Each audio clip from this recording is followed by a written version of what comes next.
Hello Aquarius, Sun, Moon Rising, and Venus signs. Kamusta kayo? Sana po'y nasa mabuti kayong kalagayan. Welcome back po sa Star Tarot. At kung bago kayo rito, welcome din po kayo. Please subscribe, like, share my videos, and leave me a comment kung naka-resonate po kayo. Thank you. So, first card ni Aquarius, we have It is not for you. Okay? It is not for you, kaya wag na kayong malungkot, diba? Wag na kayong magalit, wag na kayong magtampo, kasi sadyang ganun ang buhay. 'Di ba, Aquarius? May mga bagay na nakalaan para sa atin, may mga bagay na hindi. Kaya may mga ginugusto tayo paminsan na kahit gustong-gusto natin ito, but because it's not for our best interest, hindi hahayaan ng universe na mangyari yon, hindi ba? Kaya wag kayong magtampo, no? If there is something like that, kasi it's simply because it is not for you. It's not for your best interest, it's not for your highest good, it's not for hindi yon ang makakatulong sa iyo, 'di ba? In any way, shape or form. Okay?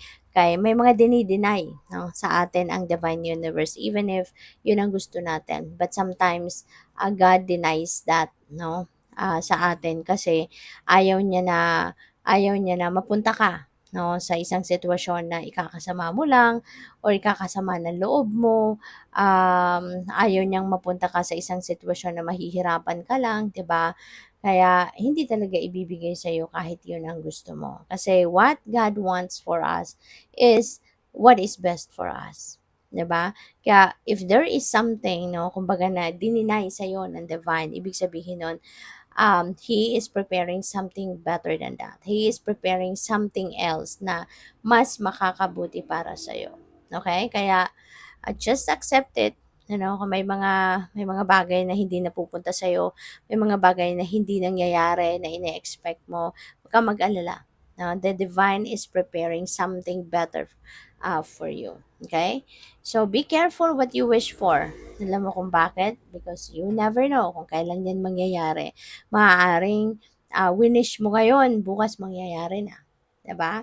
Or mamaya mangyayari na. Kaya dapat, kapag nagwi-wish tayo, yung sigurado tayo makakabuti. Makakabuti para sa iyo or makakabuti sa ibang tao. Huwag tayong magwi-wish ng hindi ikakabuti, 'di ba? Kasi it might backfire on you. Alright? So, what else? Wait. Ayan, magantay-antay lang, 'di ba? So, definitely, this is related to this. It is not for you. Magantay-antay ka lang because maybe the universe is still working on something, no, na yun ang best para sa iyo.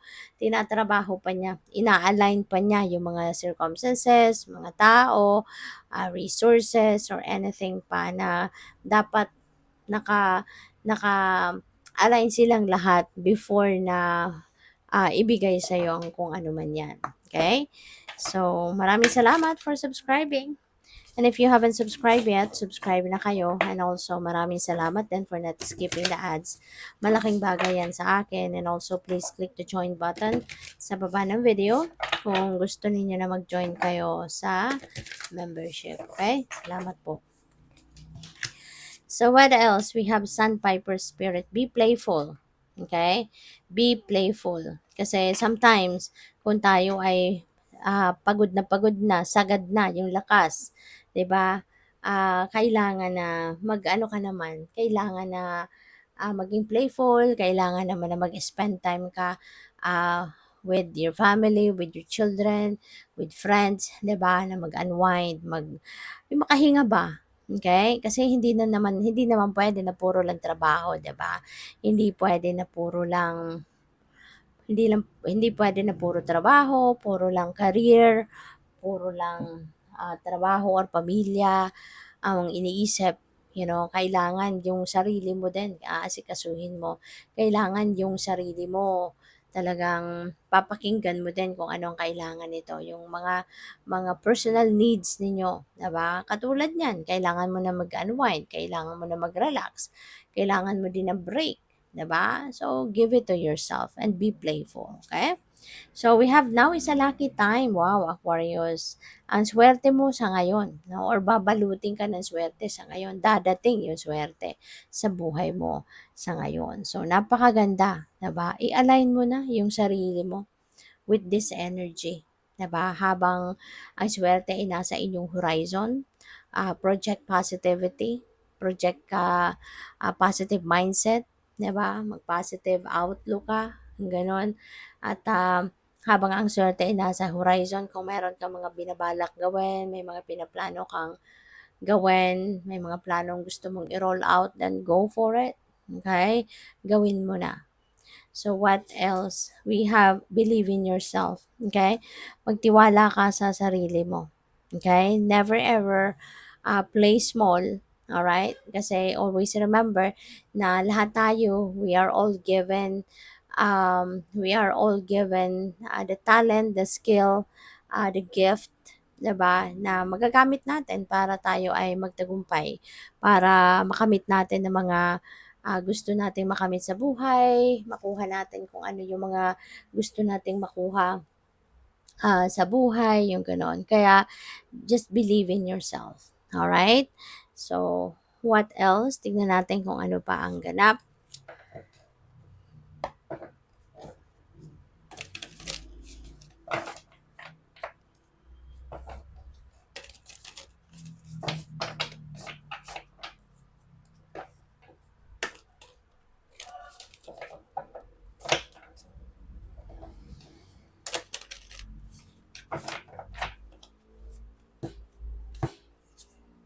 So, we have release. Ayan. So, it's about time now for you to put an end to something, Aquarius. Something na hindi na nakakabuti para sa'yo, hindi naman na nakakapagpasaya sa'yo. It's about time na for you to let that go. O ano man yung parang humihila na lang sa'yo pababa or humihila na lang sa'yo pabalik, ibig sabihin yan, hindi hindi na yan ang nakakatulong sa'yo kaya kailangan ng i-release mo na yan. Whether that is a situation or mga bagay, 'di ba, or mga kung anong ginagawa ninyo na po puwedeng nagpapabagsak na lang sa'yo or nagpapahirap na lang sa'yo, that's clearly something na kailangan mo ng alisin sa buhay mo, okay? And para na makapagbagong buhay ka, makapag-welcome ka ng mas positibong mga bagay sa buhay mo, mas positibong mga tao, 'di ba? So what else? We have the star. Wow. So napakaganda nito kasi ang iba sa inyo, you will be very inspired around this time. You know, merong inspirasyon. Merong magi-inspire sa iyo dito. And you will be fulfilled. You will be feeling fulfilled. May mga bagay na matutupad na. May mga hinahangad ka, may mga hinihingi ka sa divine universe na magkakaroon na ng katuparan, magkakaroon na ng mafu-fulfill na, yung gano'n. Kaya this is really a beautiful thing. Alright? At saka, new beginning. You know? So, talagang meron kang sisimulang bagong ganap sa buhay. So, di ba yung releasing energy, meron kang sisimulan bago dyan sa buhay mo kasi meron kang tatanggalin meron kang aalisin sa buhay mo. So, kapag may ganyan na meron kang aalisin, ibig sabihin, may papasok na bago, may madadagdag, 'di ba? May mababawas at may meron kang ipapalit diyan siyempre. Kaya magsisimula ka ng panibagong journey, 'di ba? Kaya and you are going to be very inspired, no, sa pagsisimulang 'yan. Kaya good for you. So we have six of earth. Wow, ang ganda. Swerte mo talaga. 'Di ba may lucky time ka? Sabi dito, this is your lucky time. So, lucky talaga ang oras na 'to. Kasi si Six of Birth, this is prosperity. No? So, ibig sabihin dito na magkakaroon ka ng ah, magkakaroon ng kasaganaan, 'di ba? May mga dadating na financial blessings, may mga dadating na may financial blessings, mayroong mga financial security and stability na pupuwedeng simulan ka sa ngayon. Kung meron kang mga pagkakautang, this could be a time or this could be the time na mababayaran mo na rin ang mga 'yan, 'di ba? And this is a windfall of money na pupuwedeng dumating. Kaya this could be something na malaki Hindi lang ito putso-putsong amount of money, but this could be big time, no, na po puwedeng dumating. Kaya have fun, enjoy it, and, of course, 'wag mong kakalimutan na magpasalamat sa mga biyayang ito, okay? Good luck sa'yo. Thank you for watching. Love and light. Namaste.